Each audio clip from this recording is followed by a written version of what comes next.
Imagine waking up tomorrow to find that every single choice, every comfort, and every foundational piece of your identity has just been violently stripped away. Right, it's completely gone. Yeah, your career, your clothes, your family, your name, just gone. You are left in a situation of pure, unadulterated suffering. And, I mean, modern statistics and basic behavioral psychology would suggest that in a scenario like that, you should completely psychologically collapse. You should break. You should break. Yet history shows us something simultaneously terrifying and, well, beautiful. A few people in that exact unimaginable scenario don't collapse. They actually transcend. It defies almost everything we assume about human fragility. It really does. And usually when we talk about building a good life today, there's this underlying expectation of comfort. I've been thinking about that. It's a lot like architecture, you know? How do you mean? Well, we spend our entire lives putting up these thick insulated walls. We obsess over controlling the temperature. We pad all the sharp corners so nobody gets hurt. And then society points at that insulated, climate-controlled structure and says, you know, there it is. That is the good life. Right. We have essentially equated the ultimate human achievement with the complete absence of pain. Exactly. Insulated and safe. But then you step into the world of human psychology and existential philosophy, and suddenly that architectural model, well, honestly, it starts to look profoundly hollow. It is the absolute definition of a structural illusion. We spend decades building these perfectly comfortable, frictionless lives, and yet so many people find themselves standing inside those padded walls, feeling utterly devastatingly empty. Yeah, and that's exactly the tension we are sitting with today. We're going on a deep dive into an incredibly profound, challenging set of ideas. We have the source material sitting right here on the table between us. It's Viktor Frankl's absolute masterpiece, Man's Search for Meaning. It's such a heavy book to even hold. It is. Just looking at the physical book right now, I mean, the cover image alone is so striking. It's a small bird. It looks like a swallow, maybe, perched directly on the sharp, rusting spikes of barbed wire. It's this stark, almost jarring visual. Yeah. You have this delicate, breathing symbol of life and hope sitting right on top of the ultimate symbol of imprisonment and suffering. It is a really powerful image, and a timeless one, honestly. This specific edition on the table commemorates 75 years in print. There are over 16 million copies sold across the globe, translated into dozens of languages. Which is just wild to think about. It is.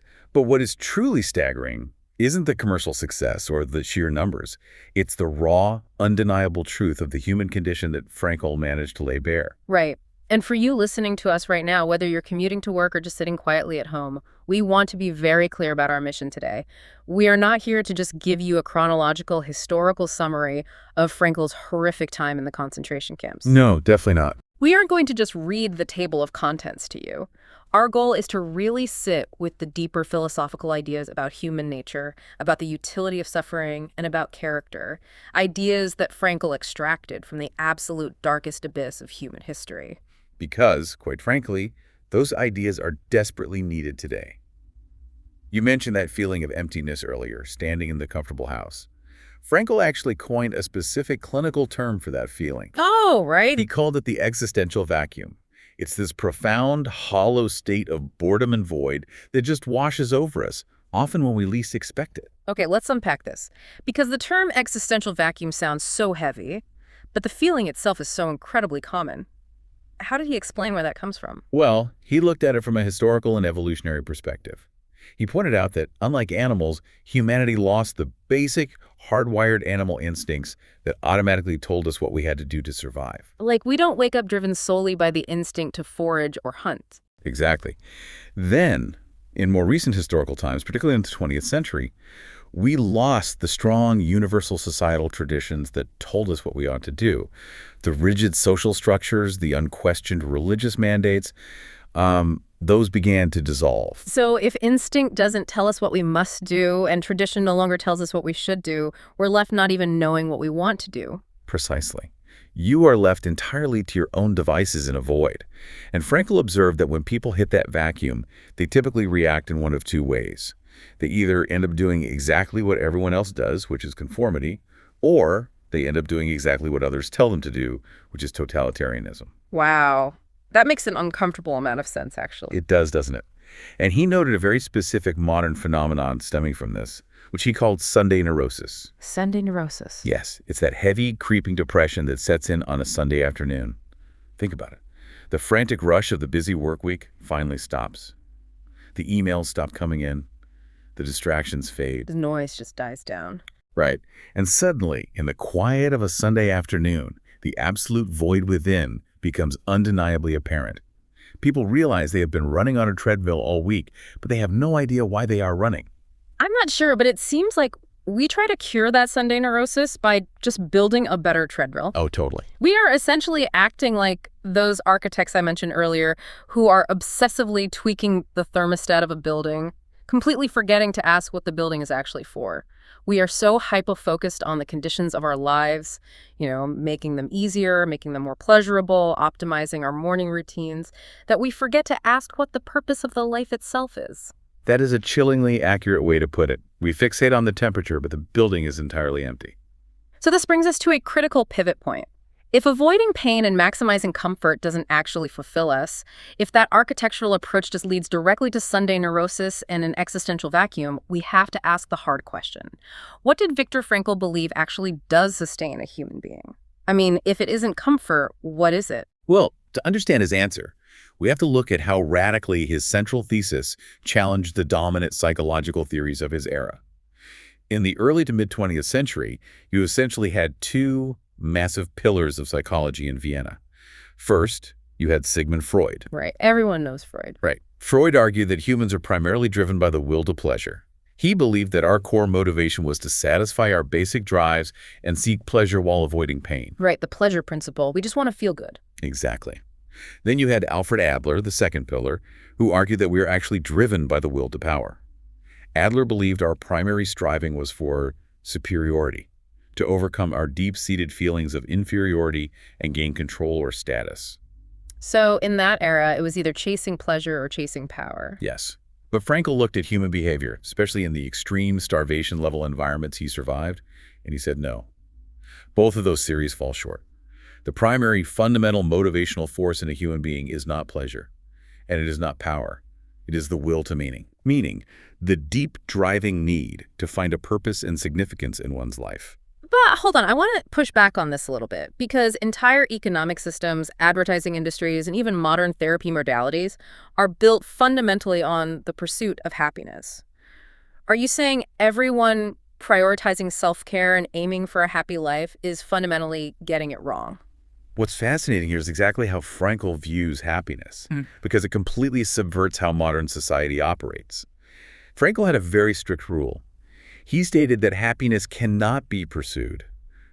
It must ensue. It must ensue. Yes, it can only ever be a byproduct. The more you aim directly at happiness, the more you make it a target on the wall, the more you are guaranteed to miss it. Let me try to explain this to make sure I'm grasping the mechanics of it. It's like sleep, right? Think about a night when you have insomnia. Oh, that's the worst. Right.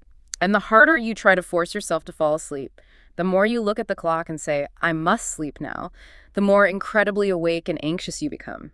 Sleep only comes when you stop trying to sleep and instead focus on something else, like a daydream or the rhythm of your breathing.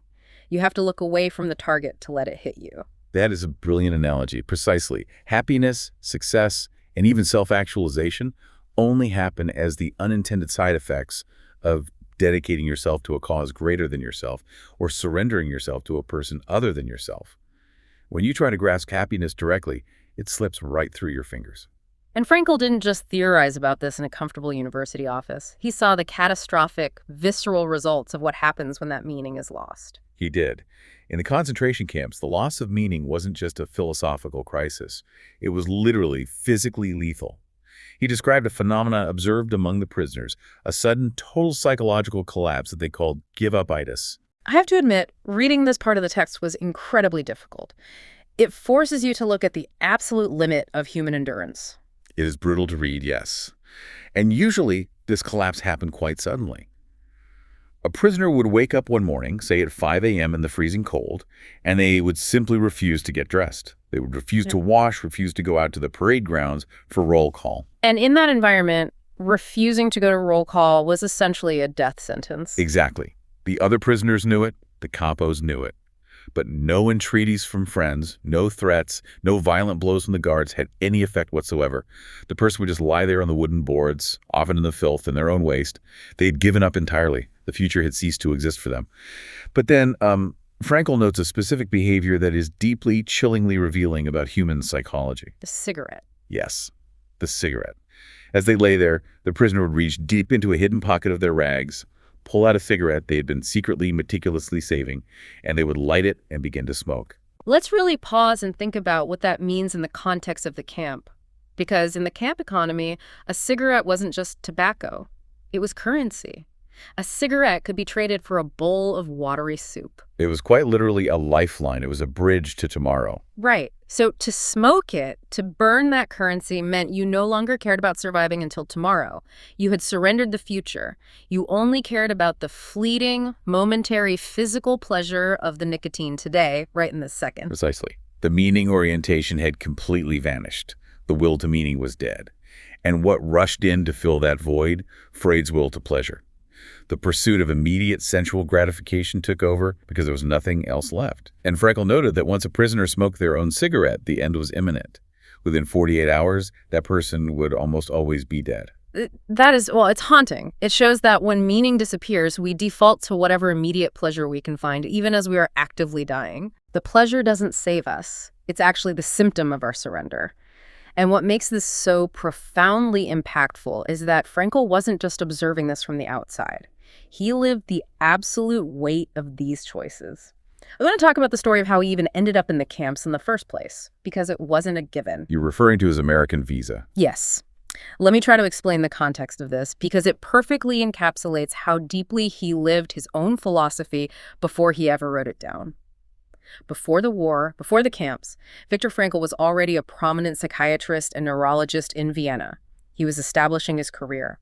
And as the Nazi threat grew, he had actually secured an American visa. Which at that time was a miracle. It was a golden ticket. It was a literal ticket to life. He had his way out. He could have gone to the United States, been perfectly safe, written his books, and developed his theory of logotherapy in complete insulated comfort.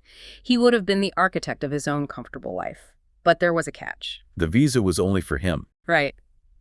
His elderly parents would be left behind in Austria, inevitably destined for the extermination camps. It was an agonizing, impossible dilemma. He had to weigh two totally different types of responsibility. Does his responsibility lie with his brainchild, his psychological theories and books that could potentially help the whole world? Or does it lie with his literal parents, whom he might be able to protect, or at the very least comfort in their final days? He writes that he was torn. He couldn't decide. He was looking for what he called a hint from heaven. And then he goes home one afternoon and he notices a piece of marble lying on a table. He asks his father what it is and where it came from. His father explains that he rescued it from the rubble of the largest Viennese synagogue after the Nazis had burned it to the ground. It was a piece of the stone tablets containing the 10 Commandments. Right. And it wasn't just a blank piece of stone. It had one single gilded Hebrew letter engraved on it, and that specific letter represented one specific commandment. Honor thy father and thy mother, that thy days may be long upon the land. Yeah, he saw that piece of marble. He saw that letter, and he made his choice. He let his American visa lapse. He chose to stay. He consciously chose unimaginable suffering, knowing exactly what was coming, because staying with his parents possessed meaning. It perfectly embodies the quote from Friedrich Nietzsche that Frankl returns to again and again throughout the book. He who has a why to live for can bear almost anyhow. Frankl had found his why. His why was honoring and protecting his parents, and therefore he could endure the horrific how of Auschwitz and Dachau. But, hearing a story like that, it forces a really uncomfortable question for you, listening to us. What actually gives a person the strength to endure difficulty? We are constantly told to seek the easiest path, but is it possible that meaning matters fundamentally more than comfort? Because that idea goes against absolutely everything we are sold in modern commercials. We are told to buy the softer mattress, the faster car, the app that eliminates chores. We are sold the avoidance of friction. And yet the data Frankl presents backs up his theory, even in perfectly ordinary, non-tragic life. Before the war, during the Great Depression, he worked extensively with young people suffering from what he diagnosed as unemployment neurosis. What did that look like? Well, these were jobless individuals who were severely, deeply depressed. The conventional wisdom at the time was that their depression was simply a result of their poverty, They didn't have money, so they were sad. But Frankl looked closer. He realized their depression wasn't primarily about the lack of funds or physical comfort. It was because being jobless made them feel entirely useless. Oh, wow. And feeling useless made their lives feel meaningless. The economic void had created an existential vacuum. So how did he treat them? Did he just give them medication? No, he persuaded them to volunteer. Volunteer where they're broke. Exactly. He got them to do unpaid, meaningful work in youth organizations, adult education programs, and public libraries. He gave them a responsibility. And the result was astounding. Their depression vanished. I've been thinking about that. Because from a material standpoint, nothing actually changed. Nothing changed. They were still just as poor, still just as hungry, still wearing the same threadbare clothes. But they had a why. They had a purpose. They had someone who relied on them to show up. I want to use an analogy here because the mechanics of this are so crucial. It's like having a high-performance car engine running in neutral. The fuel is burning, the pistons are firing, the energy is there, but because the car isn't in gear, because it isn't connected to the wheels and heading toward a destination, the sheer undirected energy just shakes the car apart. It destroys itself from the inside out. That's exactly it. That was the unemployment neurosis. The volunteer work didn't put gas in the tank, it just finally put the engine in gear. It gave the energy a destination. That is exactly the mechanism, meaning provides the traction for the human spirit. What's amazing is that we can see how meaning works in times of peace, like with the volunteers. But what's fascinating here is that meaning is most severely, brutally tested when all choices and comforts are violently stripped away. Which brings us to arguably the heaviest, most philosophically demanding part of Frankl's work, the relationship between suffering and character. And before we dive into this is a crucial distinction we absolutely have to make. Frankl is not in any way suggesting that we should go out looking for suffering. He is very clear on this point. If suffering is avoidable, the only meaningful thing to do is to remove its cause. Suffering unnecessarily is masochistic. It is not heroic. Right, let's be totally clear. If you have a sharp pebble in your shoe, the meaningful thing to do is to take the shoe off and dump the pebble out. You don't just keep walking on it, bleeding, and call yourself a profound martyr. Exactly. You fix what can be fixed. You cure what can be cured. But what happens when we are confronted with a truly hopeless situation? An incurable, terminal disease, the sudden, irreversible death of a loved one, a fate that absolutely, fundamentally cannot be changed. Frankl argues that when we are no longer able to change a situation, we are challenged to change ourselves. I'm not sure, but it seems like this is where the truest, most terrifying test of human freedom lies. We spend our whole lives trying to control our environment. But true freedom isn't found in controlling the environment, it's found in controlling our ultimate posture toward an unchangeable environment. He calls this posture tragic optimism. Tragic optimism. It almost sounds like an oxymoron. It does, but it is deeply practical. Yeah. It is the ability to say yes to life in spite of what he calls the tragic triad: pain, guilt, and death. Every human life will eventually encounter all three of those. Tragic optimism is the human capacity to creatively turn life's negative aspects into something constructive, to extract meaning from the pain. There are 3 specific stories from the text that perfectly illustrate this mechanism, and I want us to really take our time with them because they are profound. The first is about an elderly doctor, a general practitioner, who came to Frankl in Vienna for a consultation. This doctor was suffering from severe, paralyzing depression because his wife, whom he had loved above all else in the world, had died 2 years prior. He was completely inconsolable. He couldn't move past it. And it's important to note how Frankl handled this as a psychiatrist. He didn't offer the man a medical prescription to numb the grief. He didn't try to psychoanalyze the man's childhood to find the root of his attachment. He didn't offer toxic positivity and tell him time heals all wounds. Right. He simply asked him a hypothetical question.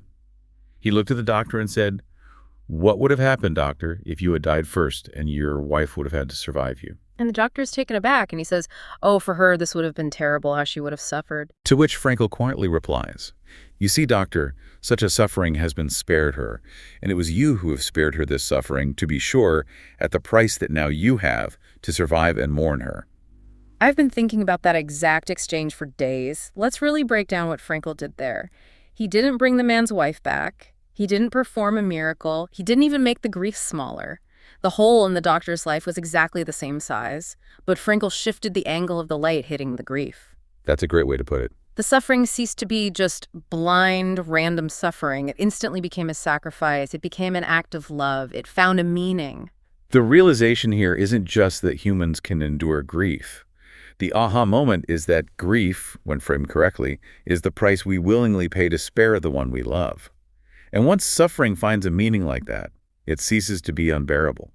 Frankl noted that the doctor didn't say another word. He just shook Frankl's hand and calmly left the office. He could carry the crushing weight now, because the weight had a purpose.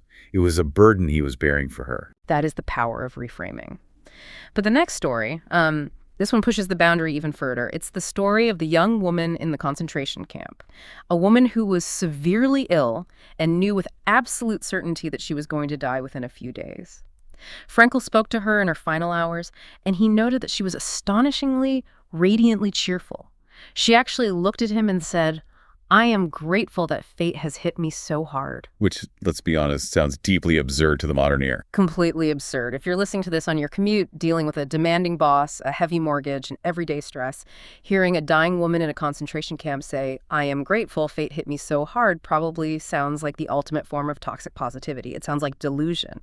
Let's break down why it's actually the exact opposite of that. It wasn't delusion. It was a profound spiritual awakening. She explained to Frankl that in her former life, before the camps, she was spoiled.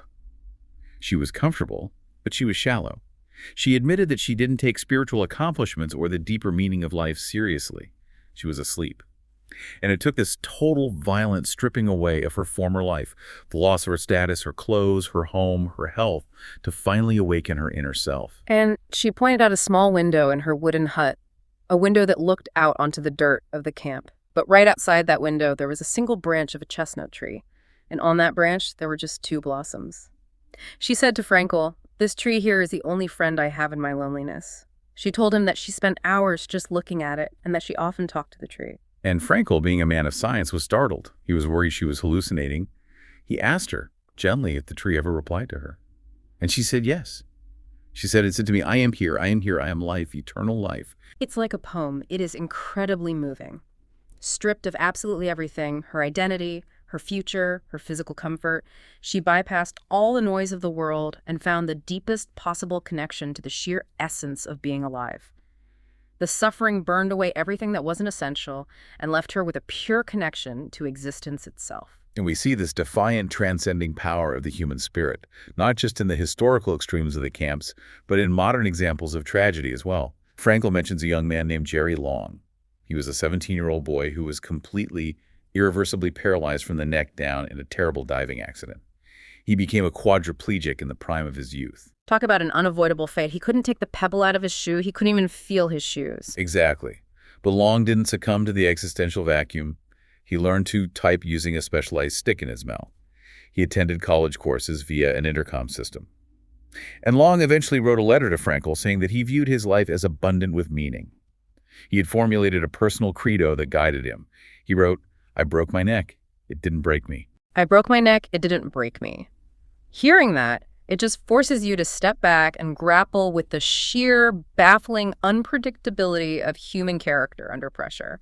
Because we like to think that if you put people in a specific environment, they will react in a specific way. Right, that's the common assumption. But even in the camps, facing the exact same horrors, the exact same starvation, the exact same freezing temperatures, some men walked through the huts comforting others, literally giving away their last piece of bread. They chose to become saints. And others, in the exact same huts, became swine. They beat their fellow prisoners. They betrayed their friends just to survive another day. This raises an important question, the ultimate philosophical question, really. If our environment, our genetics, and our trauma completely dictate our behavior, then everyone in that camp should have acted exactly the same. They were subjected to the exact same stimuli, but they didn't act the same. Which means we have to ask you, listening to this right now, as you face whatever struggles are in your own life, are we truly responsible for how we respond, even when we have absolutely no control over what happens to us? If we connect this to the bigger picture, Frankl was fighting a massive intellectual battle against a concept he called pandeterminism.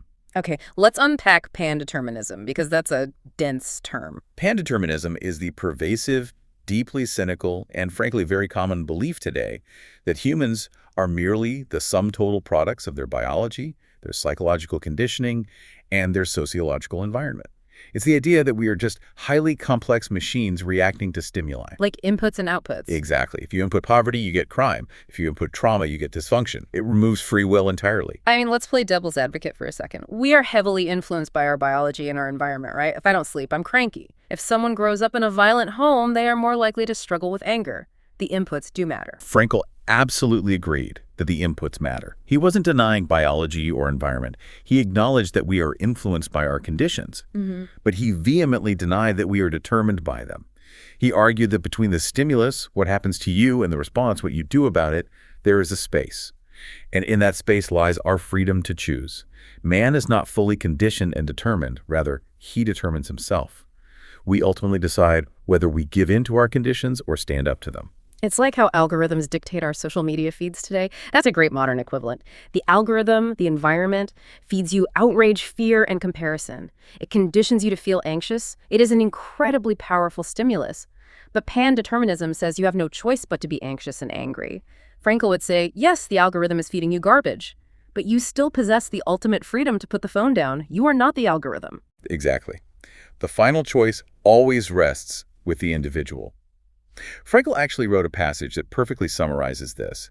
He said, in the concentration camps, for example, in this living laboratory and on this testing ground, we watched and witnessed some of our comrades behave like swine, while others behave like saints. Man has both potentialities within himself. Which one is actualized depends on decisions, but not on conditions. Decisions, not conditions. It is the ultimate rejection of the victim mentality. It means that forces completely beyond your control can strip you of your wealth, your health, your family, and your freedom. They can take away everything you possess except for one final, untouchable thing: your freedom to choose how you will respond to the situation. That is the last of the human freedoms. Yeah. And it can never be taken away. So what does this all mean for us right now? Let's bring this down to the ground level. If we accept this incredibly heavy, almost terrifying responsibility for our own attitude, how do we actually build a meaningful life day to day before tragedy strikes? How do we proactively apply this philosophy so we aren't just waiting around for a crisis to test us? Well, Frankl outlined 3 highly practical, distinct avenues to discover meaning in our daily lives. The first avenue is by creating a work or doing a deed. This is about achievement, accomplishment, and taking concrete responsibility for a task that needs you to complete it. Right. That's the one most of us are familiar with. Finding purpose in our careers if we're lucky enough to have a job we care about. Or finding it in our art, our hobbies, or our tangible physical contributions to the world. It's about building something. Yes. The second avenue is slightly different. It's about finding meaning by experiencing something or encountering someone. This includes experiencing goodness, truth, beauty, immersing yourself in nature, or appreciating profound art. But most specifically, and most powerfully, it means encountering another human being in their very uniqueness, by loving them. Love. Frankl argues that love is not just a fleeting emotion, it is a cognitive and spiritual act. It is the only way to fully grasp another human being in the innermost core of their personality. By truly loving someone, you see beyond their flaws, you see their highest potential, and through your love, you actually help them actualize that potential. That is a beautiful definition of love. It's an active force. And the third avenue, which we've spent a lot of time on, is the attitude we take toward unavoidable suffering. Exactly. But underlying all 3 of these avenues, work, love, and suffering, is a fundamental, radical shift in perspective. Frankl says that most of us have the basic question of life completely backwards. How so? We walk around constantly asking life, what is the meaning of all this? What do you have for me? We act like consumers of life, waiting for life to hand us a purpose on a silver platter, or waiting for a guru to give us the secret. But Frankl says we are not the ones asking the question. We are the ones being questioned. Wait, really? We're being questioned? Yes. Life is asking us, daily and hourly, what are you going to do? And our answer to life cannot be found in abstract talk, philosophical debates, or passive meditation. Our answer must be delivered through our right action and our right conduct. The essence of human existence is responsibility. Responsibility, the ability to respond. To illustrate how powerful that shift in perspective can be, there is this incredibly moving moment in the text. I really want us to dive deep into this because it shows logotherapy in action. Frankl conducts a logodrama, which is a sort of Psychological, theatrical role play in a group therapy session. This is one of the most brilliant clinical examples in the book. It really is. Set the scene for us. Yeah. There is a mother in this group therapy session who had recently tried to commit suicide. Yes, she was a woman carrying an unbearable burden.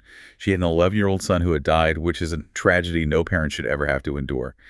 And she was left completely alone with her other son, who was older, but severely paralyzed and entirely confined to a wheelchair. That's just an unimaginable weight to carry. It was. She had to care for him constantly. She rebelled intensely against her fate. She felt her life was a curse, and she wanted to die to escape the exhaustion and the pain. And what's heartbreaking is that her paralyzed son actually physically stopped her from committing suicide. Despite his severe disability, he wanted to live. Life still held meaning for him. But for the mother, looking at her reality, the suffering felt like nothing but a complete agonizing failure. She felt she had achieved nothing. So Frankl steps in. He doesn't try to convince her that her life is good. He doesn't argue with her pain. Instead, he orchestrates this logo drama. He turns to another woman in the therapy group, a 30-year-old woman, and asks her to play a role. He tells her to imagine that she is 80 years old, lying on her deathbed. Okay. He says, imagine you lived a life that was completely childless, but full of wealth, financial success, and high social prestige. You had everything money could buy. Now, looking back from your deathbed, what will you say to yourself? And the 30-year-old woman imagines it. She really puts herself in that future state. And she says, looking back from the end of her life, she would feel her life was ultimately a failure. She realizes that all the wealth, the flirting, the social climbing, it amounted to nothing permanent. It was all empty calories. Then Frankl turns the focus back to the suicidal mother of the paralyzed son.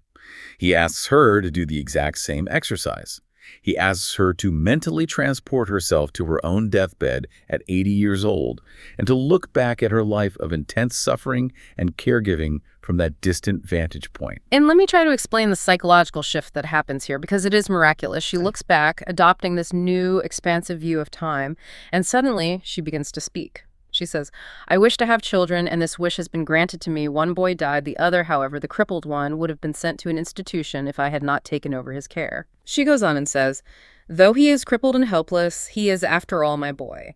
And so I have made a fuller life possible for him. I have made a better human being out of my son. And then, in the middle of the group session, she bursts into tears and cries out, my life was no failure. It gives me chills just hearing it again. By simply shifting her perspective to the end of her timeline, she was able to see the totality of her existence. She saw that her incredibly difficult, exhausting life was not a tragedy. It was literally overflowing with profound meaning. She had taken ultimate responsibility for a life that desperately needed her. The realization here isn't just that caregiving is hard. The aha moment is that true self-worth isn't generated by what you consume or achieve for yourself. It's generated by what you bear for others. As Frankl notes, self-actualization only happens as a side effect of self-transcendence. You absolutely have to forget yourself and step outside yourself by serving a cause or loving someone else. She became the hero of her own story, not by escaping her suffering, but by accepting it as her unique task in the universe. Here's where it gets really interesting, though, because we can't all have a world-renowned psychiatrist conduct a logo drama for us when we're feeling lost.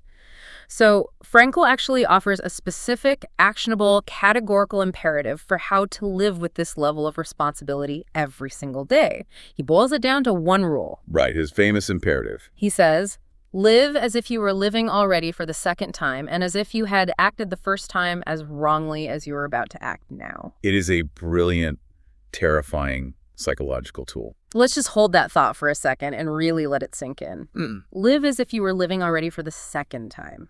Imagine you are about to make a decision today. Maybe you're stressed and you're about to snap angrily at your spouse over something trivial. Or maybe you're about to ignore a friend who is quietly reaching out for help. Or you're about to take the easy, slightly unethical way out on a project at work. Yeah, exactly. Frankl is asking you to pause. To imagine that you already made that exact mistake, you already snapped, you already ignored your friend, you already ruined it, the damage is done. You've lived the consequence. Right. And now, imagine you have been miraculously, magically transported back in time to this exact second, given a precious second chance to not make that same mistake again. How would you act right now, knowing you have the power to rewrite the regret? It confronts you instantly, viscerally, with the finality of your choices. It strips away the illusion that we have infinite time to get it right eventually. Life's potential meanings are incredibly fleeting.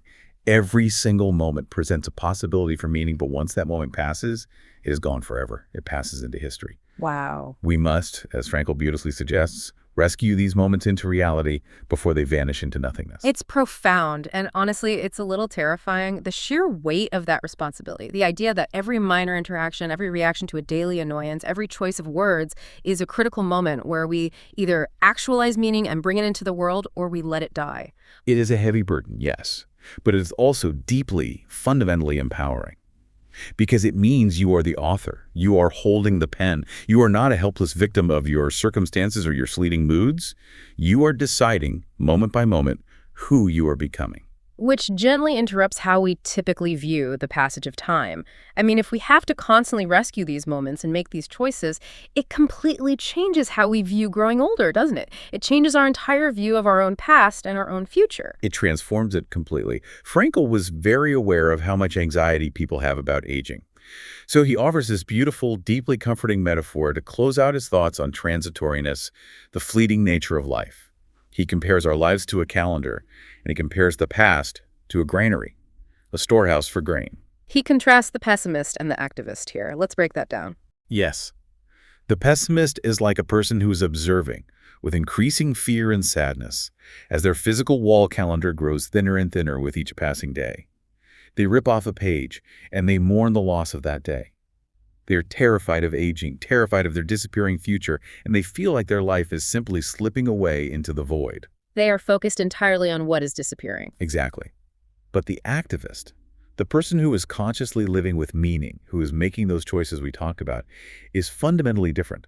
The activist is like someone who removes each successive leaf from the calendar, but instead of throwing it away, they jot down a few diary notes on the back. They record what they did, what they loved, what they endured, and then they file that page neatly and safely away. They are filling the granary. Yes, they are actively storing their deeds, their moments of profound love, and most importantly, their bravely borne sufferings safely into the granary of the past. Frankl argues that in the past, nothing is ever irretrievably lost. Everything is irrevocably stored. It is saved forever. That's a huge shift in perspective. The activist can look at the young people around them, who have all their vast possibilities and their whole futures ahead of them, and the activist feels absolutely no envy. Why envy the young? The young only have possibilities. The activist has realities safely secured in the past, work done, love loved, and suffering courageously endured. Having been is also a kind of being, and perhaps the surest kind. That line from the text just resonates so deeply. It changes the past from a graveyard of lost time into a treasury of secured meaning. It deeply assures us that as we reach the end of our lives, we are never left with nothing.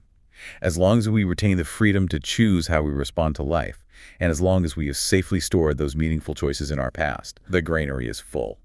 As we draw this deep dive to a close, I think it's striking that the ultimate tone Frankl leaves us with isn't one of frantic, anxious action. It was one of quiet, intense reflection. We've talked about the architecture of a comfortable life versus a truly meaningful one.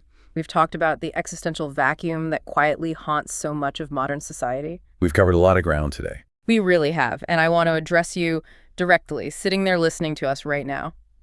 Take a moment, just a quiet moment today, to examine your own life. Look at the corners of your daily routine where that existential vacuum might be creeping in. Are you filling that void with mere distractions, endless scrolling on your phone, consuming things you don't need, chasing fleeting, temporary comforts, instead of doing the hard, beautiful, necessary work of finding true meaning? Are you just obsessively tweaking the temperature of the building while the rooms inside remain completely echoing empty? Frankl has shown us, through the darkest laboratory in human history, that the materials to build a meaningful life are always, always available to us. They are not gated by wealth or health.